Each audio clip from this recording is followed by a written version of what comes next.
Dave here. How are you? Today on the show, oh well, how are you? I hope you've had a good week. Everyone indoors, which means you're going to be in your shed making things. So that's what I'm doing. I've taken a few weeks off and I'm going to be hanging out here and hopefully making more videos and catching up on the projects that I should have done ages ago. All right, today on the show, we're going to make a jointer fence for this. Now, basically, it will be a piece of timber that comes down the side, a piece of timber that is glued onto the side of it, and it will guide this jointer plane as it's going along and keep it square. We'll keep the edge square to the face of the timber I'm working on. It's very, very handy, and I can't understand why people aren't doing it with wooden planes. I'm guessing a lot of you will say, Dave, I've done it. Well, great, but I haven't seen it much, so I thought I'd do it. Now, I've got a head start on things. What I've done is I've mucked around with a bit of rock maple and a little bit of very highly figured red gum. It's the same red gum that's in the lever cap for my plane. Now, it's a very organic process. A lot of people will say you need the full plan before you start. Well, I kind of feed off the job as I'm going along, and it speaks back to me. I know that sounds weird and a bit of a tree hugger. Well, I don't know. It just seems to work. Some projects go great, some just turn to rubbish. All right, now what do I want? The next thing we're going to do is the stop chamfer plane. I'll be talking about this. Now, I did a little bit of work on tidying this up and done a little bit of research on how to actually use it, because this is one of my great-grandfather's tools, Arthur. Remember, I did a series on Arthur's toolbox. I'll put a link up there for you. You can watch it if you want. It's years and years old, so some of the videos I'm just starting out when I did that part. All right. So the next thing we're going to do is, so I'll use that. I'll show you why it's called a stop chamfer, and it's fun. The next thing, the Proedge knife jig. I've had the Sorby Proedge for a while, and I love using it for chisels, especially for turning tools. It's great. Chisels, it's pretty good. It's really, really nice to get a high polish with the 3000 grit belts from the Trizact belts on it. And I've never understood how to use the knife jig. Well, I taught myself how to do it. So I'll go through that with you as well. It's one of those things that, you know, it's black magic. Well, I've cured it. The next thing. Oh, one of the winner from last week. Or there's Derek with his push block, the Micro Jig Ripper push block, and Derek sent that photo in for me. Notice the transitions are a little bit quicker. It's a single step now instead of a double step. I've worked out another way of doing it. All right. So the first thing, as I said, the jointer fence. Now, I'll run you through a little bit of what I've done. I've got some video here. I'll put the specs on to see the screen a little bit easier. Now, there's no sound in this. This is when I was ripping this rock maple on the bandsaw. And that's just a little 3/8 blade in there. I might get a better blade for that bandsaw. This is the one that just came stock on the machine. And whilst it's doing an okay job, it's making the machine work a little harder than it really needed to. Then I was running the rock maple that I'd cut through the drum sander. And isn't that machine fantastic? It does a great job. Back to me. All right, so that's the lead up to it, and then I did the glue up, and you saw the picture of the glue up when I on Instagram and also on Facebook, things like that. And here it is here. This is, I'll take this out of here. That's after I've glued the piece of figured red gum. How nice is that? It's going to pop. When I put the finish on it, it's going to be real. And I'm going to try a different type of finish. I'm going to muck around with something called whittle wax. So I haven't used any of it yet, but I'm just going to go down that path. I was looking at Osmo, and you know, I use the U-Buttes, and the whittles that came along, and I thought, you know, I'll give that a shot.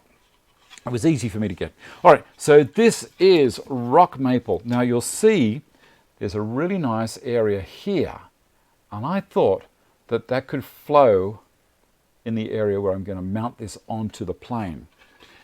So on the side here, I've got a chamfer, and this is why I was talking about the stop chamfer. You can see the chamfer there, and in the flat section here. So this is going to go onto the side of the plane, like that, and then, whoop, and you can see that's how it's going to look underneath. It's going to be nice. So the first thing I need to do is I've taken all of the blue tape off, and I'm going to clean off the rest of it. Now, some people would say, Dave, you need to use a drinking straw. I was going to say a wooden drinking straw, but obviously it's not. It would have been a paper drinking straw of some sort to push along to lift all that glue off. Now, that's great for using PVA glues where they'll flow easy, but this is a two-part mix glue, and I didn't Technoglue is what it is. It's an epoxy, and it's very thick viscosity, so running a something along there isn't going to work very well for me. I'm going to bring this camera around the front, and I'll show you how leaving a bit of glue on can actually be handy for you. So there's the transition, and here we are. There's the glue there. Lift this up ever so slightly and come in even closer. How's that? Oh, there. Yeah, about there. I'm hoping that I'll move that out of the way, and then it may not have so much contrast happening there. That's better. And back just a touch. All right, so I've torn off all of the glue, the blue tape, and you can see I've already started working on this part here.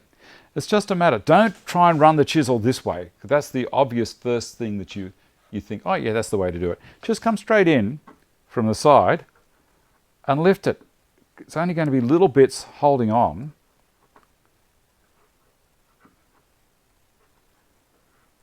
And this is where the rigidity of the glue is helping me.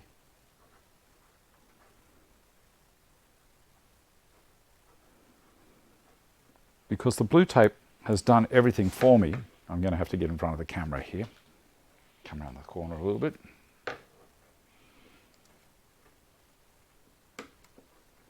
Done. See that? Just came off in one piece. Now if I'd taken all of that off, it may have been an issue for me. All right, just get rid of that last bit of tape. Got to be careful here that we don't dig in, like I just did then.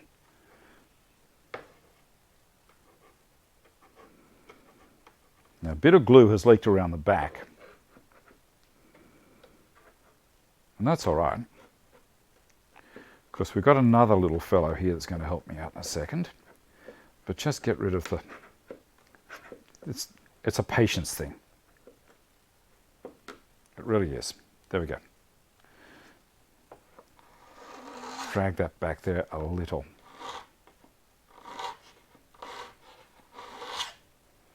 All right, now you saw me starting to do a bit of scraping there. Now I'm going to use my card scraper, and I'm going to pull it backwards. Right the way along.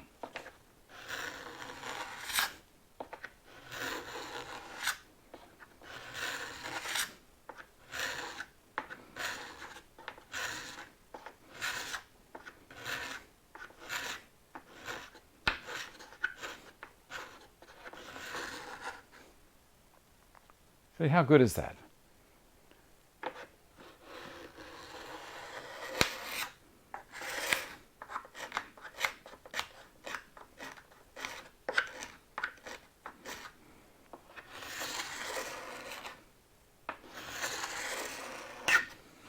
Look at all that. There's just a little spot there. Gone. And another straight. Cut. Beautiful. And I'm going to do another one this way.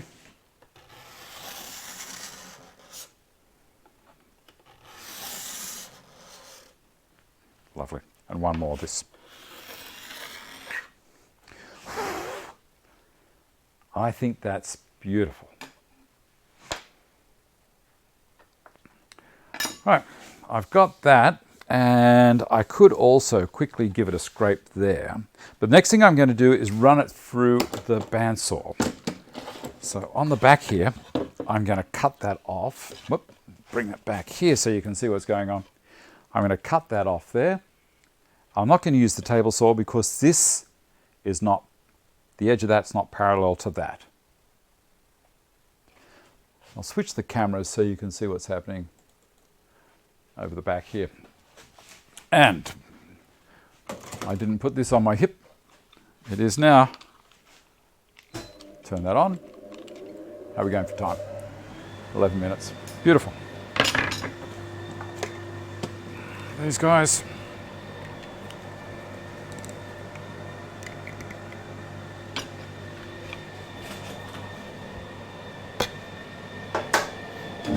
This is going to be freehand.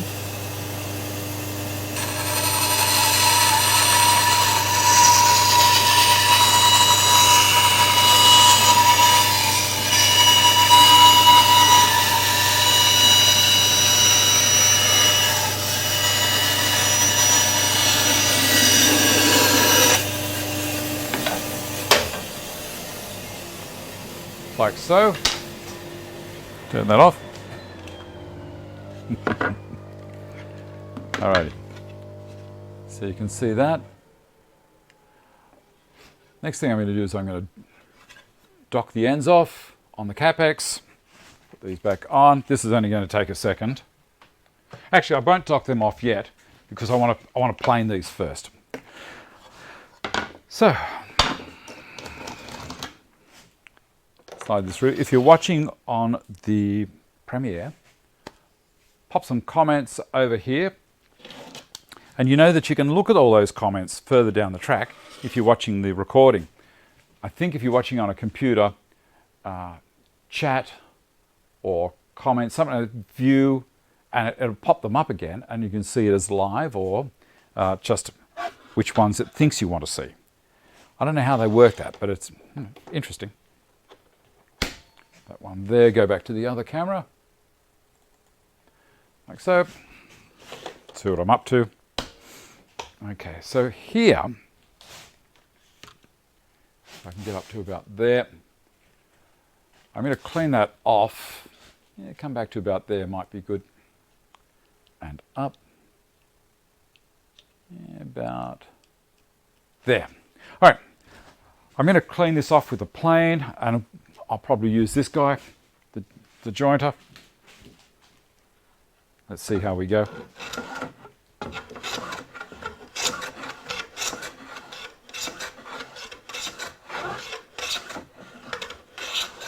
It is taking stuff out. It's just going very slowly because I don't want to rush it.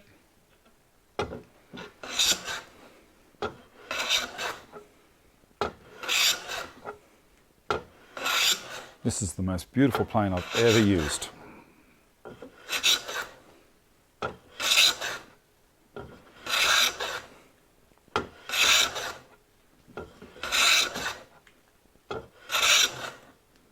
Starting to go there. I need to take a bit more off there.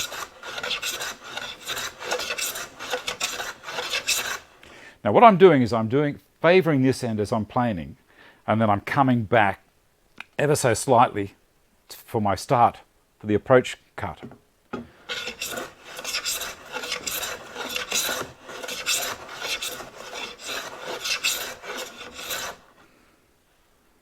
Getting there.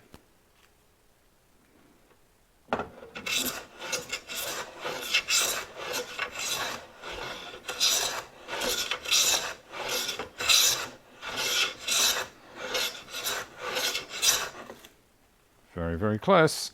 We're good here and there.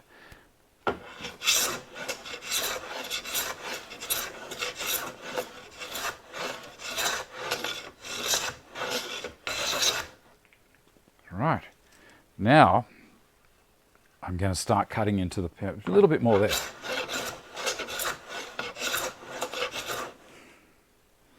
Here we go. See the shavings coming out? Both types. And I think I better go from the other side. This is highly figured. We'll see how we go. That's looking a bit better.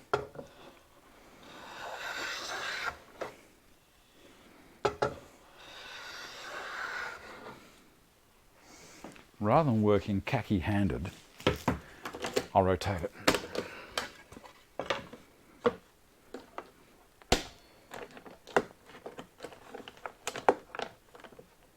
I love this bench. I got to tell you, I love it. All right. Look at that. And look at that. That's exquisite. All right.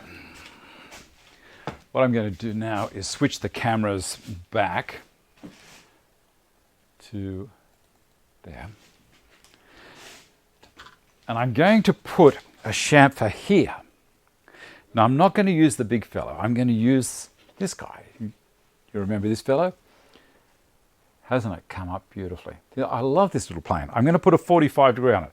Now I'm not going to use the stop chamfer plane because it's not, the blade's a little bit high for this extremely, this is so much figure. The little guy here does a great job.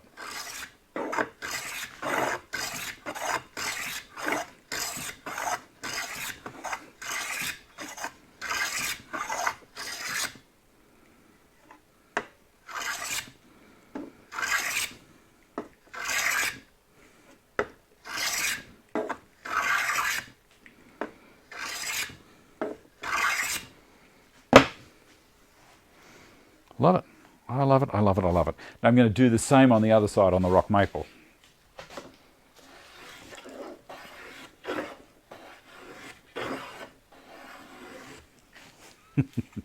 See those? This would have ended up in a garbage bin somewhere or as landfill.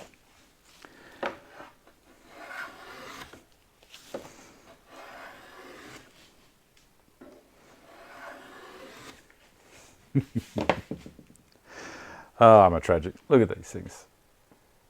All right, now I'm going to dock it off on the CapEx. So you can see I have the bottom all finished. That's all done, except for a little bit of sanding. That's all done.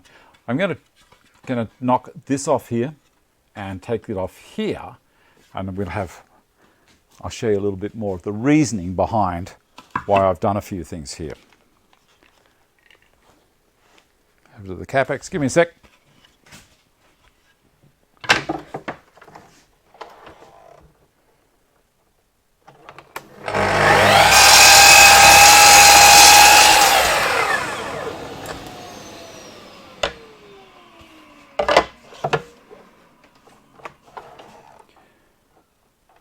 Yes. One more cut.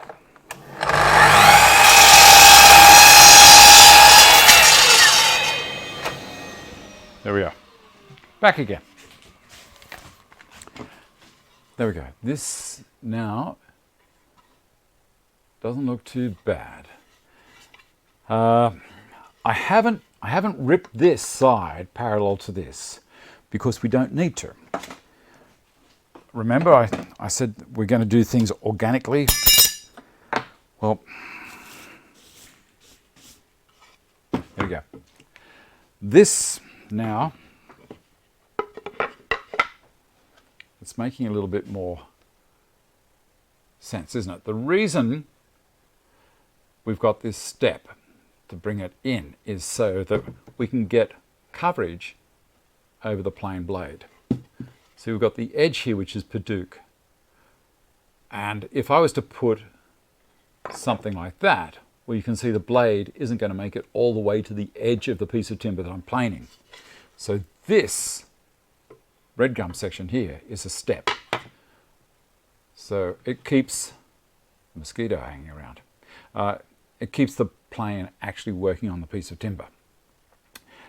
The 45 degree that I've got here is to stop that edge actually contacting the bottom of the blade. See, the blade protrudes from the sole of the plane, so I don't want it touching the reference fence.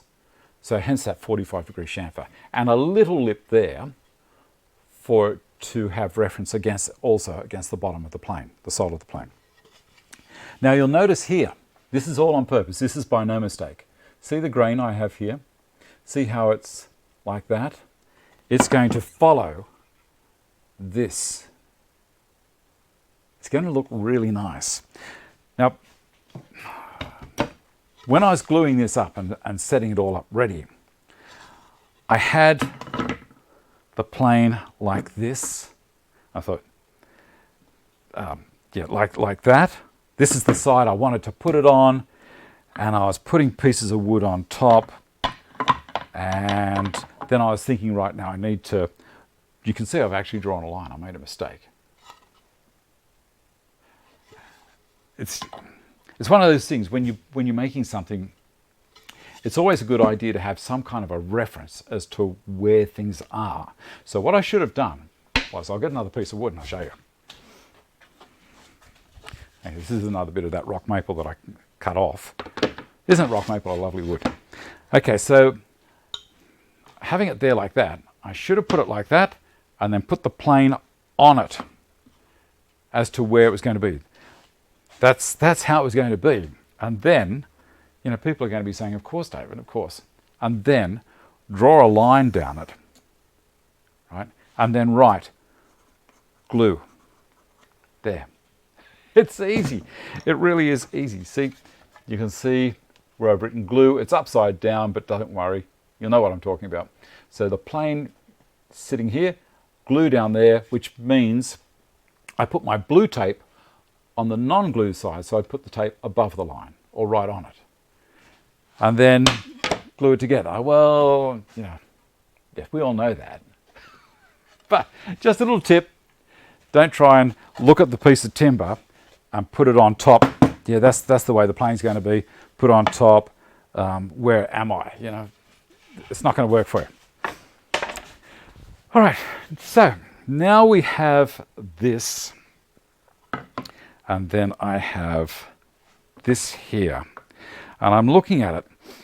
And one of the things I want to do is I want to have the rock maple, which is in the top of the, it's the insert, the body of the plane.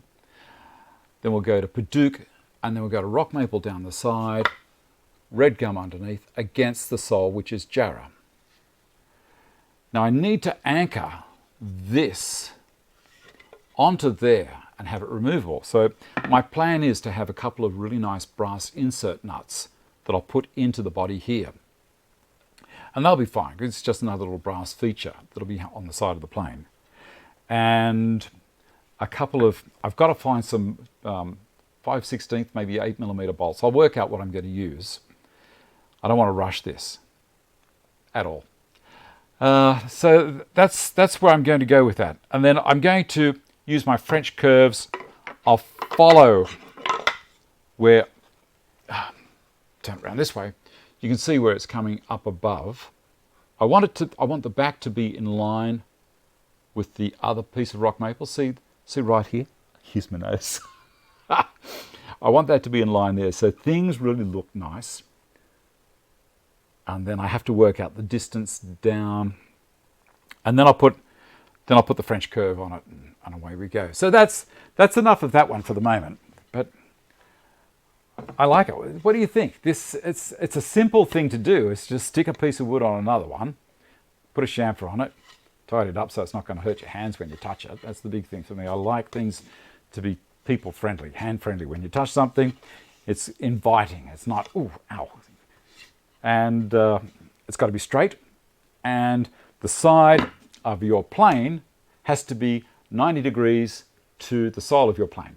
If it's not, well, you're going to get rubbish results unless you create some kind of an angle on this top section from here back to there to adjust it. There are adjustable joint fences that you can buy, but I I'll give this a sand and a bit of a shape up, but that'll be on another day. So I'm moving this out of the way. And the next thing we're going to look at is the stop chamfer plane. Now, this thing is a unique kind of an animal. It has, the sole is actually kind of a 90-degree area there. See, so it's a piece of wood, sits in there lovely. The depth that the blade is pushed down inside the throat represents, you can see across the end there where the blade is, how deep the chamfer will stop at. So it's a stop in two manners. It will stop the plane chamfering when it reaches the piece of wood that you're cutting or planing rests totally in the bottom of this channel. And also you can set it up so that you can stop against that as well, and then finish, put a nice little 45 or 30-degree angle with a plane or a draw knife. We would normally use a router these days. Well, back in the day of Arthur's time, my great-grandfather, they didn't have a router in their backyard. You know, routers were things that came along a lot later on. They had router planes, which used to trench out the bottom of a dado or clean up a rabbit or rebate. Now the other thing is this thing at the front here. This is the mouth. So it's it's kind of a mouth and also the toe of the plane, which is the front. Now it has this brass section here that sits down. See, the blade is in behind it, and there's the mouth, and basically the rest of the front of the plane, the toe. You need to have enough distance between the blade and the mouth. If I bring it up closer, you might see it, for an escapement. You can see through there. You can see through to, okay, so this area here is the escapement. So this is where the shavings have to come out. If they don't come out here, this thing is going to bog up and it's not going to do anything. It's just going to be rubbish. So I've got a piece of jarrah over here. This works with softwoods, it works with hardwoods. It will not work with that highly figured red gum. I had to use a low angle on that just to really slice it. All right, so I've got a big chunk of jarrah here. And I will switch things around a little bit so you can see easier. How good is this? I love this bench. I keep on saying it, and it's for good reason. About there. We're going to give it a shot there, see how it goes. And I'll switch the cameras around again to there. Yeah, about there. All right. Lovely piece of West Australian jarrah. Now, I want to run a chamfer from, let's say, here to, let's say, here. What I'm going to do is I'm going to get the plane and I'm going to put it there, and then I'm going to get a block. I'm going to put the plane right on the point where it's going to finish. See, back here, bring this along a little bit further so you can see it better. I'm going to put the point of where the blade is, so just here, I'm going to put it on that, or just back from it. I'm going to put this here, and I'm going to put a clamp on that. About there. Now, if I was doing this all the time, I would have measured the distance that I needed, and I think it's possibly 2 inches. Okay, so from there to there is basically the distance from the front to there, front to there. And the other end, I'm going to put the blade on where I'm going to start, and a block of wood. Oh, you need to see this. There you go, you can see both sides. So I'm going to put a block of, keep coming back further, David. How's that? Good. Block of wood. Clamp first. Now the old guys wouldn't have needed to use clamps. They would have been pretty good with it on their own. Okay. Now, I'm hoping this is all going to work. So there's one of my marks. I'll see if I can make it a little bit easier to see, like so, and like so. I'm going to start by planing from there. See it coming out of the escapement? And we'll start again. And see it started right on it and finishing on it.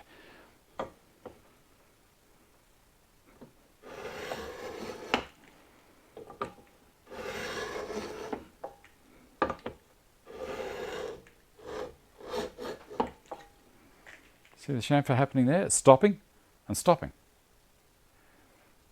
I need better vision on that. I'm going to raise the camera up a little bit.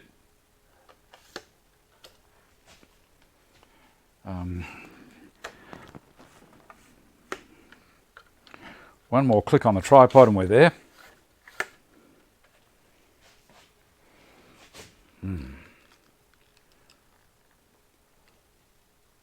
I think that's going to be slightly better. All right, you'll be able to see me working a little bit easier there. That's easier for me too.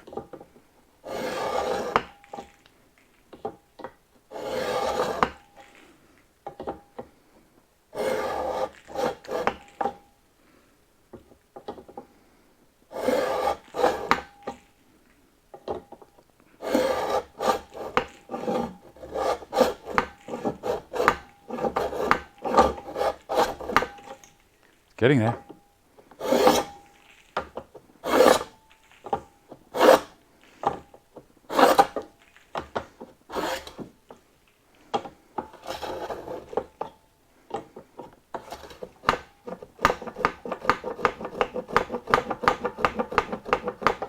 Beautiful.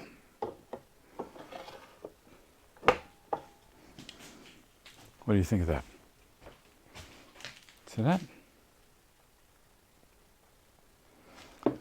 So that's how they did it. I love it. It's a little bit rough there. Maybe I should just...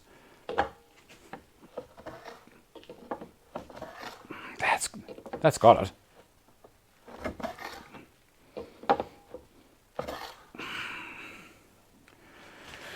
Lovely. And if I wanted to tidy it up at this end, I would undo this and then start it right there, and it would do a couple of passes. Let's do that. Let's do that rather than just talk about it, David.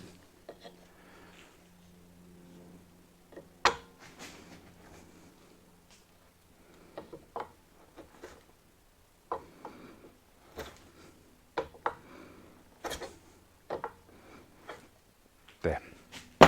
All right, I'm going to bring the camera in nice and close so you can see it. There's the stop, there's the mark that I had. I can tidy that up a little bit. And down the other end, there's the other stop. And there's my consistent chamfer. How nice is that? I'm going to put this over to the side and go back to the other camera. Nice and quick change. Beautiful. All right, let's pull the plane apart, and I'm going to show you some of the workings of it because it's fascinating. Stay there. Move that out of the way, that one out of the way as well, and that. Wooden mallet. You could use a steel hammer if you wanted to, but I want this thing to last. Now, to open these up, some people hit that. That's the wedge. I hold onto the wedge and the blade and give it a tap, and out it comes. Now, you might be interested. The blade is an old file. I don't know if Arthur made this himself or what. There's the back of the file, and they've just sharpened the end up for it to work. The wedge has a little cut out area that he's done with these carving chisels for the escapement. Down the inside, down the throat of the plane, it's interesting. You notice on the side, there's these screws down the side here. and on this side. I think someone, when they made this, they didn't think things through right at the beginning. You know, I said organic, it happens as it goes along.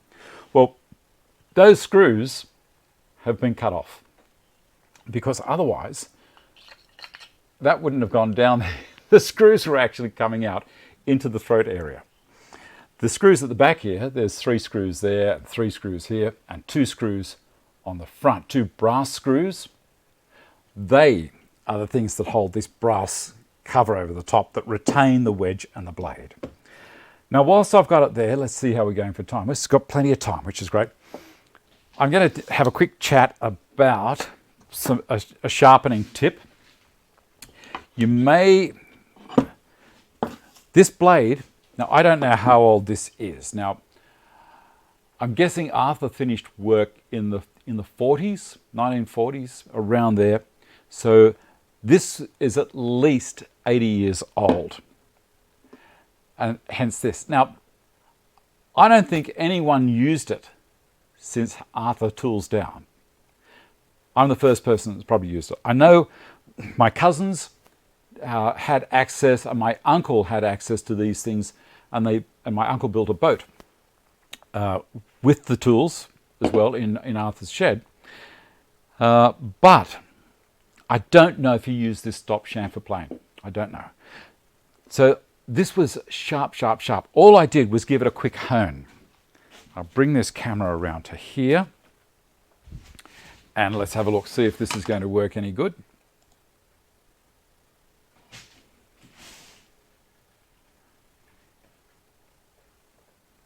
About there. Okay. Done. Now, this is my strop. 2 sides. One is a coarse leather side and the other is a fine leather side. I only ever really use the rouge with the coarse leather side. Now, I use it on my bench because it's got the anti-slips and doesn't go wandering all over the place. You can use a router mat if you wanted to, I guess. Now, I don't use it in the middle if I can avoid it, because my fingers have got to get under here to hold onto the blade, and it's really not enough room. So I bring it to the edge. So my hand now, I got plenty of room under here to hold this blade and to steady it.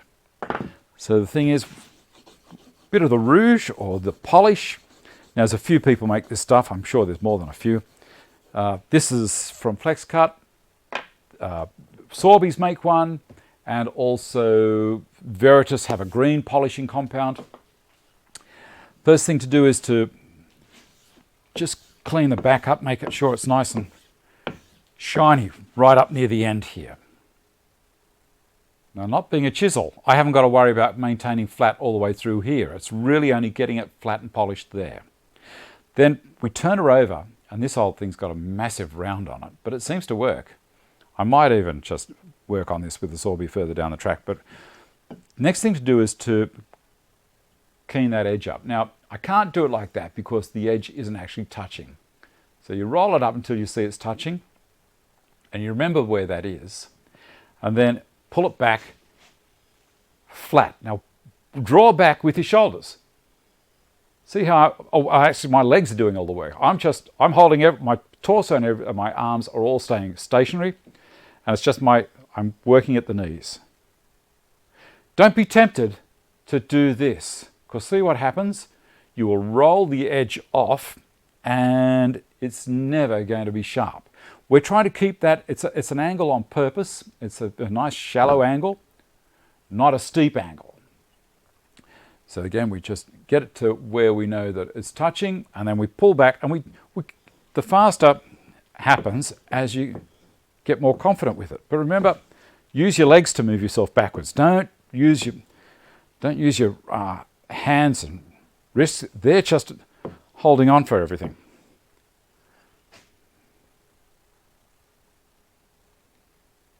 There we go. Now I'm going to just slightly pull the back up again. Now see how my fingers are hanging over the edge here? I'm not risking knocking my knuckles against the work surface. And flip her over. Same thing. I really do need to clean this up. And then here, So it's touching. I'm cheating. I'm using the camera over there to look at where it is. So if nothing else from the show today, you've just learnt that tip on how to use your body to drag it backwards, the blade backwards. It's going to make a huge difference. Now that is sharp as a razor. Oh yeah, I can feel that. There we go. Just a little bit of a, for instance, see that? I don't know if it's a different quality of steel in these files, but these guys used to do this all the time, make their own stuff. So I shall put this back in, and you just set it down to the depth that you want the chamfer to be. I'll go to this camera, it might be easier. See, there's the front of the mouth. This here is the mouth. And adjusting this mouth down opens and closes the mouth relative to the blade position. See, if I had it all the way down there, this plane wouldn't work. Come around the corner here so you can see what I'm talking about. Okay? You have to have the mouth open. It's a lovely plane. So for all the people that ask me, Dave, I've got one of those, or I've seen those, you know, can you give me some photos so I know how to use them? There you go. Pop the wedge in, pull the blade back from the mouth, give it a little tap. I try and use the mallet because, you know, it's a lot kinder. Now the next thing I can, so I've got the mouth fairly open there. And the blade has to actually be further down this way than the mouth as well. So it works. I'll tap this down.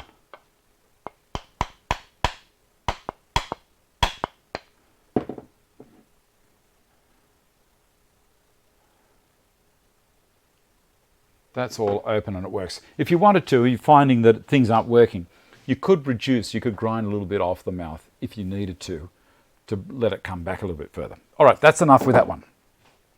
Next thing we're going to have a look at, how we're doing for time. I think we're going good. The Proedge, and it's, before I do, see this? This is baking paper. People have said to me, Dave, you need to use something to stop your clamps getting glue all over them and your benches getting glue all over them. So I'm starting to use this. It's just baking paper from the shop. Pull some out, throw it down. It's cheap. I actually mixed the glue on baking paper folded over in half so it had a bit of thickness. Mix the glue up on that instead of grabbing a piece of melamine or whatever I have been doing. Another little tip. Thank you very much for that one, for the people that suggested it. All right, where are we? The Proedge. I'll bring that over. There's a couple of things that I've done with it that you might find interesting as well. Now, I've got it unplugged at the moment, so it's nice and easy to use. The first thing I'm going to show you, you're going to look here and say, Dave, what's all this here? Where are the knobs gone? Well, mine had little nuts that screwed onto the side. You notice it just stuck there? I've got some, where is it? Here we go. I got some of this, and I know what it is now because I put a label on it the other day. I got some super glue, or CA glue, whatever you want to call it, and I put it on the back of some rare earth magnets. I put the guard on, super glue on the back of the magnet, and whilst the guard was on, the bolt section, or the screw section, whatever you want to call it, of the retaining section here, was protruding, and I pushed the magnet up against it until the super glue went off, which was only a couple of seconds, and I did another one, and did it down the bottom here as well.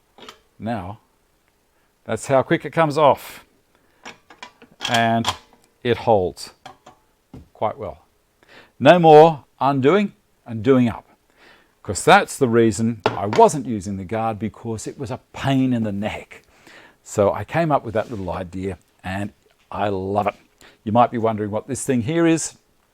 This is the pigtail that holds onto the buffing mop, and Derek made this for me. Again, rare earth magnets. So it all slides over. I haven't got to do too much mucking around. Everything's safe. There you go. Now, knife jig. I'll turn it around this way so it's a little bit easier to see what's going to happen. First thing we've got to do is take the work table off. So this is the table that carries all of the jigs, and it's got a captured spanner that undoes that, and we're going to keep a hold of this. We're going to put the work table to one side. Right, next thing we're going to do, release the tension on the belt, take the guard off, which is nice and easy, take the belt off. Now I'm working upside down at the moment as well, so if I get something wrong, don't be too hard on me. And the side here, these are 13 millimeter. So crack that one, crack that one. These are the supports that hold the wear plate in position. And the knife sharpening jig comes with its own wear plate. Now this is raised. I think they've done this so that you can get a steeper angle. And it goes straight into the same mount points. So that way around into there. See that? So, as I said, I'm working back to front.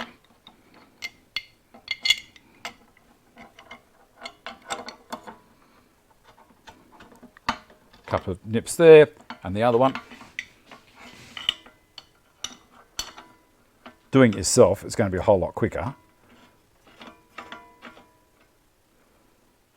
There, and tighten it up. 13mm spanner again. Done. So there's my new wear plate. Put the 600 belt back on. If your knife is really rubbish, well then you might want to use a 120 to start, or a 240. But they say 240 down to 600 is their steps. So when you get these things, they comes with a 60 and a 120 belt, I think. If you buy their other deluxe model, it comes with another 120 and some other little fitments. But I've also got the 600, the 1200 and the 3000 Trizact, and that's what we're going to use today. Tighten her up, and that's that. And we also need to put on the other bar. So instead of the work table, this guy is going to go on. Now you notice at the bottom here, it's kind of rounded. That sits on the motor. It's pretty easy, isn't it? This is the bar that we're going to be resting the tool support on. And we're going to, there's a hole here that this, remember we put this to the side. This is the bolt that used to hold the other table on. So we're going to put this into there. Turn it around so you can see where I'm at. So remember, this will go through there and into there.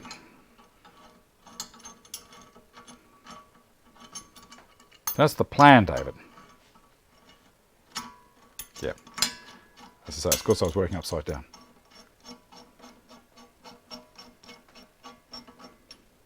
Right?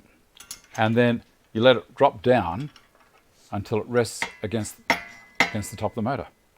Tighten her up. Release that spanner. And there's my work support. Now, I should be okay up here. I'm going to put a clamp on this so it doesn't go wandering.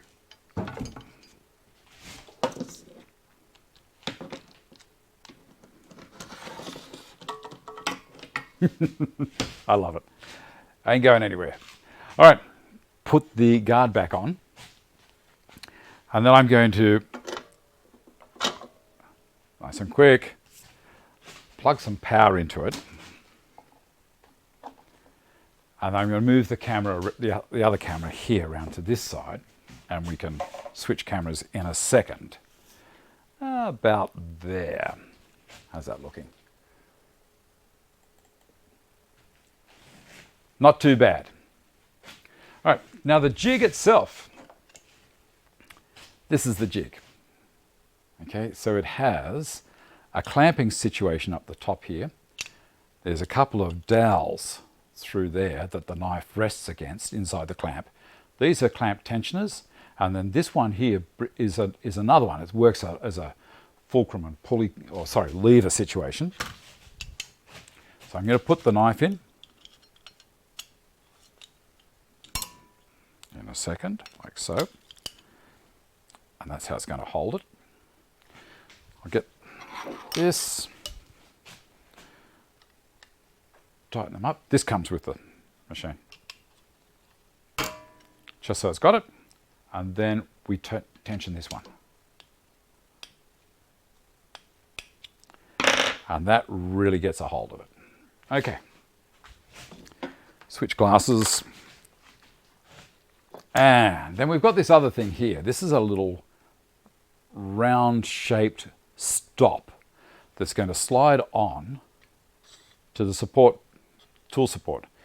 And we're going to look at where to put this regarding the angle. Now that's looking pretty good up there. So I'm going to nip that up tight here. And it's much like a lot of the knife holders. This kind of style is similar across whether it's a slow speed water wheel or whether it's one of these things. So what the plan is, we're going to just drag the knife along and then rotate it through the end, like so. Turn that up a little bit. Yeah. Like so. And then you turn it over and you do the other side.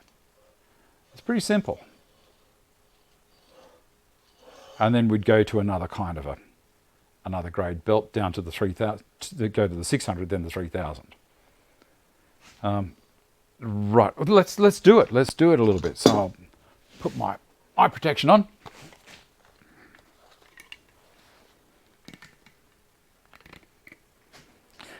Now, one of the things is, this knife is reasonably sharp. It would cut a peanut butter sandwich. But I sharpened one yesterday, and it was a heavier knife than this, and I cut a roast beef sandwich, and there was hardly any weight applied. It just went straight through it. I've never had a knife that sharp. Very amazing. All right, here we go. The belt is tracking well. Rest that there.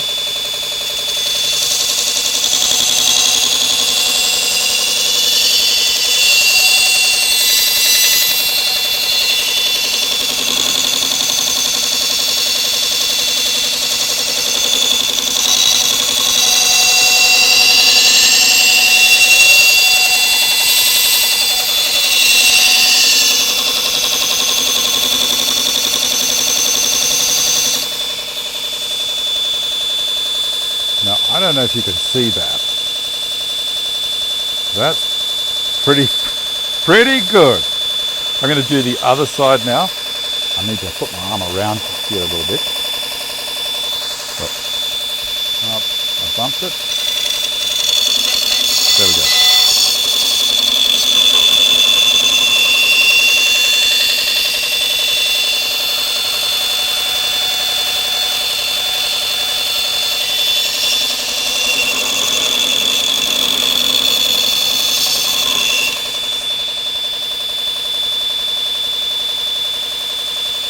The other side again.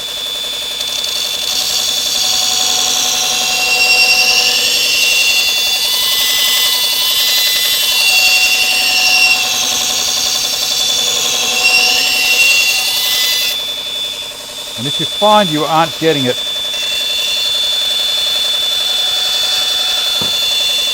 working fast enough, just go to a coarser grit. I shouldn't be working over the top of it.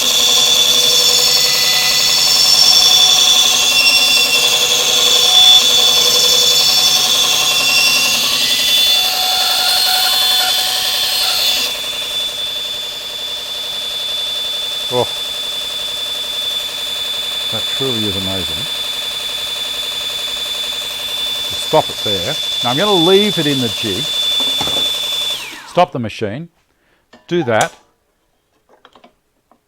Do that. You see how good that is. Take that off. Get the 1200.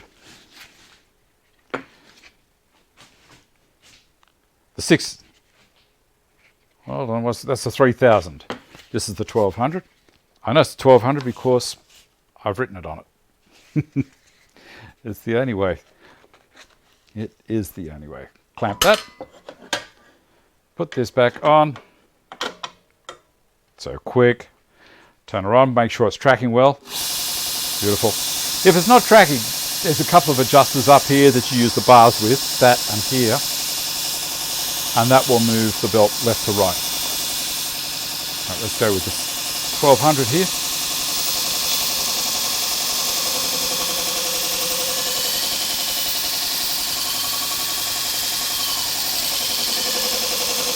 Just be careful you don't dawdle on these things because they will burn. These are polishing. You've got to apply enough pressure, but make sure that you don't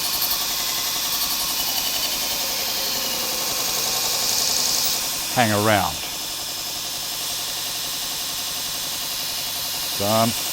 Down to the next grit.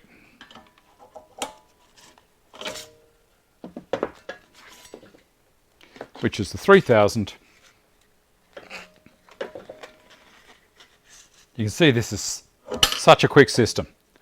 I would ordinarily possibly have a couple of knives on the go at once. See if it's tracking. That's fine.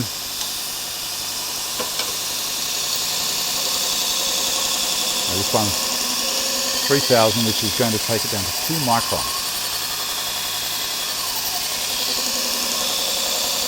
Which is very fine.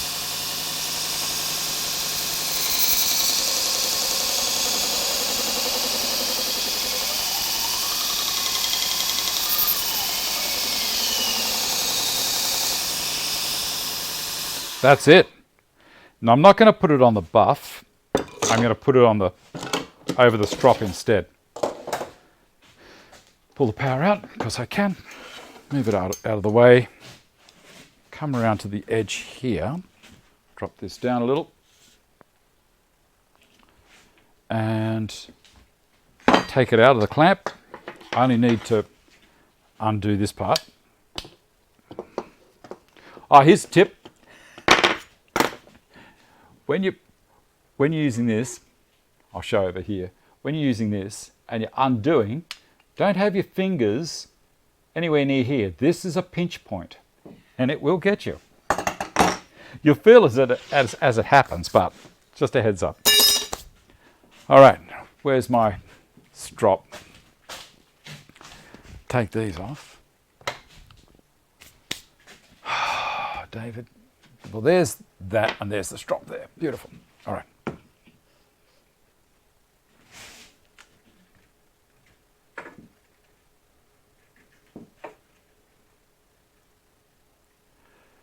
Goodness. That's better. Okay. Bit of rouge. You've been enjoying the show. It's a mix-up, you know. I try... Oh, now again, we've got to make sure that we're not going to roll the edge. We need to still do the same thing. We can draw it across.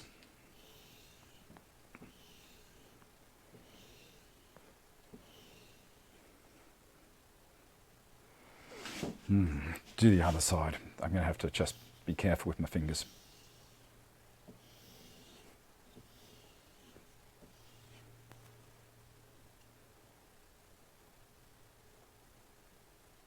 That's so sharp. How sharp? Let's see if it will do anything to this piece of paper. All right, where are we? Well, kind of hacked it a little bit, but if I was to do that, that's all right. That's lovely. Now, what I used to do, go back to this one. What I used to do is and I still do, I use a steel. You know, I sharpen a knife with a steel. It's what my father used to do. It's what how I learnt. You see butchers in a butcher shop sharpening away on a steel. You know, they do it with their eyes shut. They've done it for so long. Now that's fine, and I found that meat would cut okay, but it, you know, to tear it a bit. And you think to yourself, well, what doesn't really matter when you eat it? You're going to chop it up anyway. It doesn't matter how pretty it looks once you start getting your choppers on it. But this, a sharp tool is a whole lot safer than a blunt tool. And a blunt blade is an accident waiting to happen because you're going to force it, and it's going to jump out of the cut that you're wanting it to do. And if you're in the way when it does that, you're going to be in trouble. Whilst it may not be sharp enough to cut the material you're doing properly, it will cut into you or just chew into you, one or the other. Sharp tool, easy to handle, and just a pleasure to use. Absolute pleasure to use. Let me have a look at my list. I think I've just chopped my run list up. Here we go. So I'm going to have a look here. Joint offence, which we did. The stop chamfer plane, pulled apart. We put the click clamps on the cypress and we pulled it apart and showed you how, the workings of it, how it all works inside. The Proedge knife jig, something that, you know, until a couple of days ago, it had been sitting in the cupboard. I hadn't really bothered to look at using it. And now that I have, I'm very happy that I have. This thing here, the rare earth magnets on the side, works beautifully. Now, they have changed their design, I've noticed recently. So instead of these being a nut, they're actually a little bolt that comes out now. So that's the male section goes into, there's a thread into those bolts that hold the wear plate onto the body of the machine. So I might have to think of another way of doing that, but this works for me. What else have we got here? We've just gone an hour. Derek with his push block. I haven't got any more competitions at the moment. The coronavirus is, you know, just sweeping through the world. Hopefully, this has been a little bit of a light respite from all the rubbish that's happening at the moment.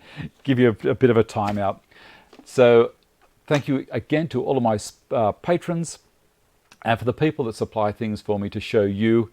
And just thanks for watching. It's been so good to spend an hour with you guys. Give me a thumbs up if you like the show. Subscribe to the channel down there. Use the links in the description box. It helps me keep going while this rubbish virus is happening. Okay, and I think that's it. There we go.